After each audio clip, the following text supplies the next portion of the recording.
Concrete is as much part of the urban landscape as trees are to a forest. It's so ubiquitous that we rarely give it any regard at all. But underneath that drab gray exterior is a hidden world of complexity. Hey, I'm Grady, and this is Practical Engineering.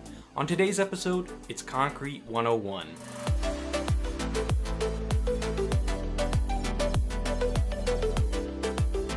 This video is sponsored by Brilliant, more on that later.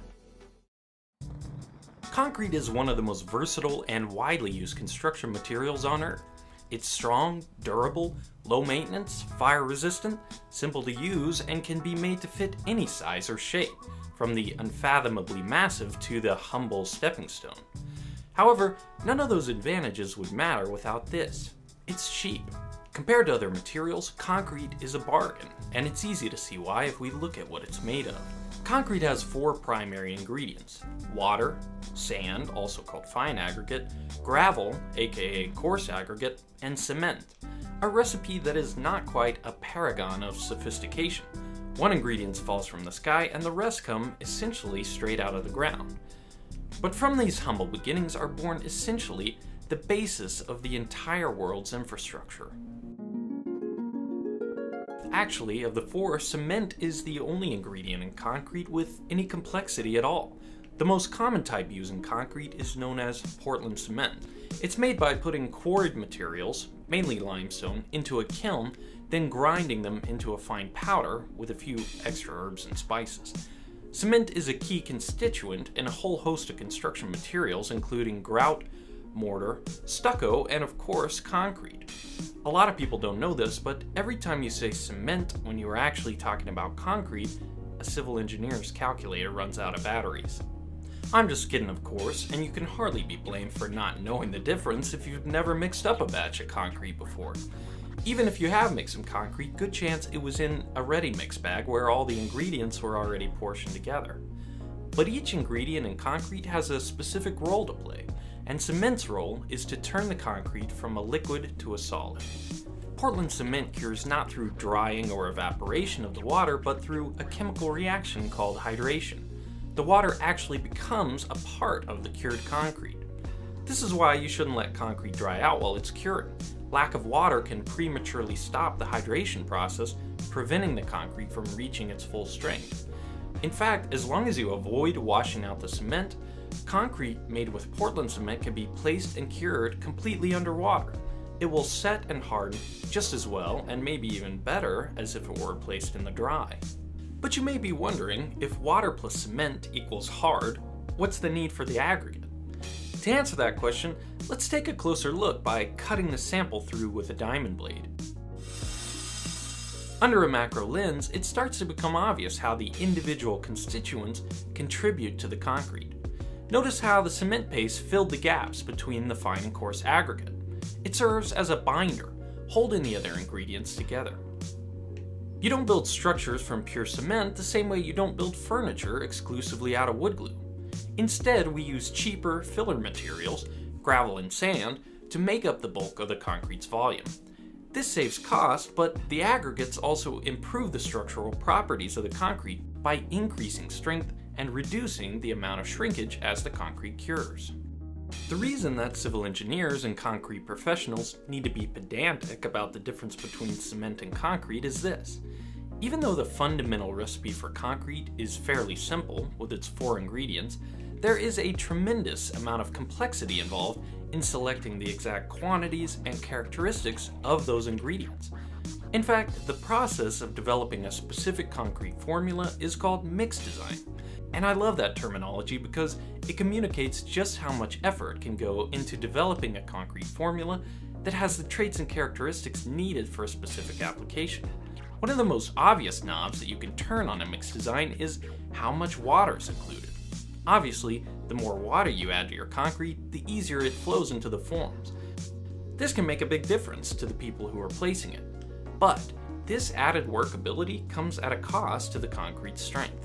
To demonstrate this balancing act, I'm mixing up some ready-mix concrete with different amounts of water. For the first sample, I'm using just enough water to wet the mix. You can see it's extremely dry. A mix like this is certainly not going to flow into the forms very easily, but you can compact it into place. In fact, dry concrete mixes like this are used in roller compacted concrete, which is a common material in the construction of dams. For the next 3 samples, I use increasing amounts of water up to what is pretty much concrete soup. After the concrete has had a week to cure, I cut the samples out of the molds. It's time to see how strong they are. This is actually more or less how concrete is tested for compressive strength in construction projects. Obviously, I'm not running a testing lab here in my garage, but I think this will give us good enough results to illustrate how water content affects concrete strength. Plus, these cylinders look like they might attack at any time, and we need to deal with them.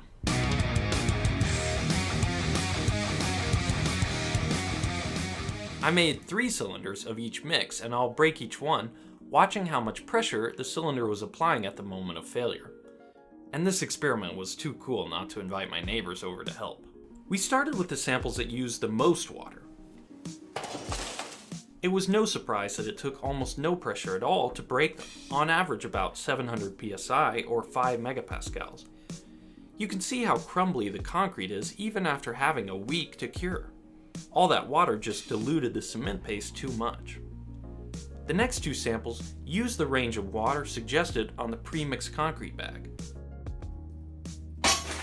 These were much stronger, breaking at an average of 1600 and 2200 psi or 11 and 15 megapascals for the high and low end of the water content range.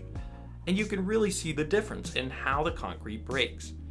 Finally, we broke the samples with the least water added to the mix.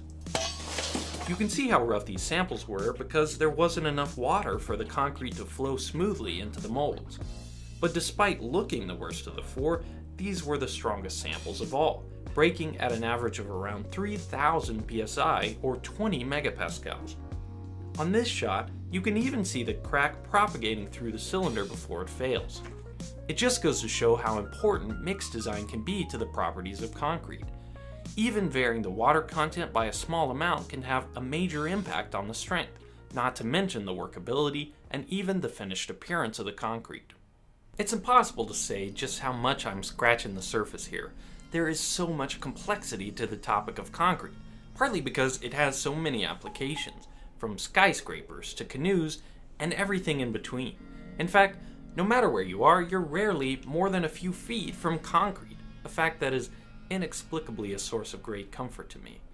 But I took less than 10 minutes to describe what is literally the foundation of our modern society. So I'm dedicating at least the next few videos to dive deeper into the topic of concrete. The next video will be about its greatest weakness. If you've got questions about concrete, put them down below in the comments and maybe I can get them incorporated into the next videos. Thank you for watching, and let me know what you think. If you're watching my videos, you probably share my passion for understanding how things work and wanting to apply that knowledge to your everyday life.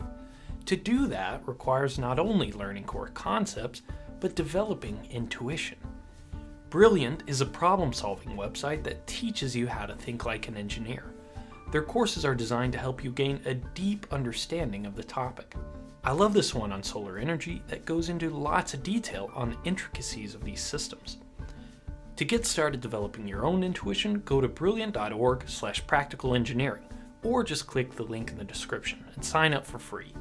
The first 200 people will get 20% off the annual premium subscription. Again, thank you for watching, and let me know what you think.